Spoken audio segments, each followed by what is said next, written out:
هنتكلم يا جماعة عن وضعية الكواكب في شهر أغسطس بتوقيت مصر. زي ما قلنا في خسوف كمان يوم 28 هيصل الخسوف الجزئي للقمر مع اكتماله في برج الحوت، مرسلا معلومات خفية تتدفق للسطح.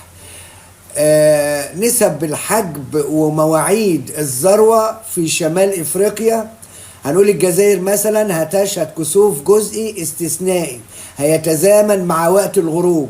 هتبدأ الذروة حوالي الساعة 15:06 مساء بتوقيت الجزائر، وهتتجاوز نسبة حجب قرص الشمس 90% في المناطق الشمالية الغربية في الجزائر، وهتصل إلى 98.6 في بعض الولايات.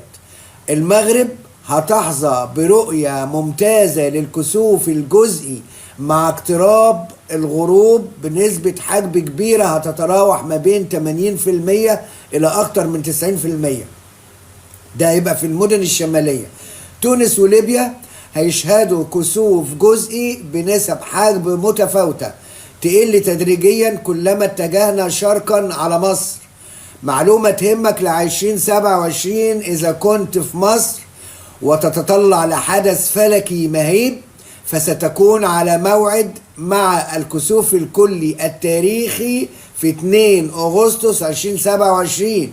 سيمر هذا الكسوف مباشرة فوق الأقصر وأسوان ليتسبب في ظلام دامس بنسبة حجب تصل ل100%، بينما ستشهد القاهرة كسوفا جزئيا عميقا بنسبة حجب هتبقى مذهلة بنسبة 94%.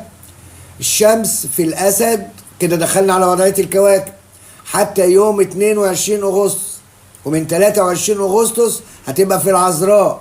عطارد في السرطان وفي حركة أمامية لغاية يوم 9 أغسطس، ومن يوم 10 في برج الأسد لغاية يوم 24 أغسطس، ومن يوم 25 هينتقل هذا العطارد إلى العذراء.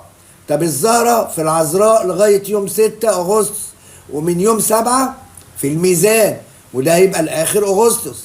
المريخ في الجوزاء لغاية يوم 10 أغسطس، ثم ينتقل يوم 11 إلى السرطان والآخر الشهر. المشتري في الأسد وفي حركة أمامية طول الشهر. زحل ونبتون في حالة تراجع في برج الحمل. بلوتو في برج الدلو وفي حالة تراجع. أورانوس في الجوزاء وفي حركة أمامية. أما أوقات خلو المسار لشهر آب أغسطس